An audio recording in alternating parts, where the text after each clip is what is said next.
Jonah. So Jonah not only was a person in the Bible, but he had a whole 4-chapter long book.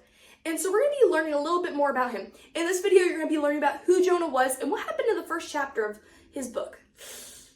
So, as we dive into this, we got to talk about who Jonah was. So Jonah was a prophet. A prophet is someone who would take a message from God and then deliver it to the people God intended it for. Jonah loved what he did, and he was known as a man of God wherever he went. But there was something that happened that wasn't necessarily preferable to Jonah. God asked him to go to Nineveh. Nineveh was a place of wicked people. Everyone knew that it was wicked people. They had a bad reputation. And so Jonah was like, I don't want to go there.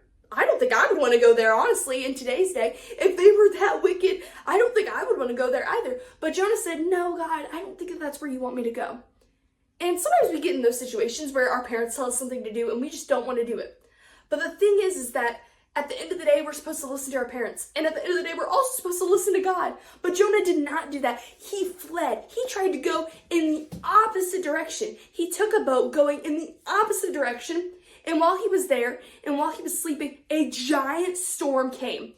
And the people on the ship literally thought that they were going to die because the storm was so bad. And while he was on it, they woke up Jonah and they were like, don't you see what's happening? What is going on? There has to be a reason. And Jonah realized that him fleeing from the Lord didn't really go as well as he thought. See, no matter what we do in life, we cannot flee the Lord and his love.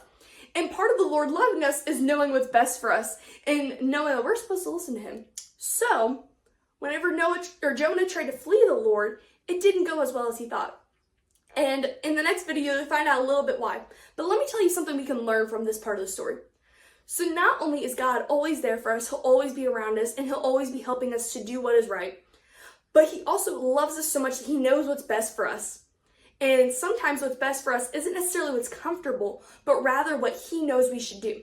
So going to Nineveh was what Jonah was meant to do. That was what God needed him to do. But Jonah didn't listen to that. He didn't even know what was going to happen whenever he got there. But he should have known that God never gives us a situation to not turn it for the good.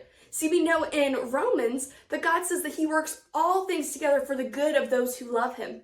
So we should take that into account as we go through our lives, that no matter what happens, no matter what God tells us to do, that he always has a plan and a purpose for everything that happens. So stay tuned for the next video to find out what happened to Jonah next. And don't forget to like and subscribe.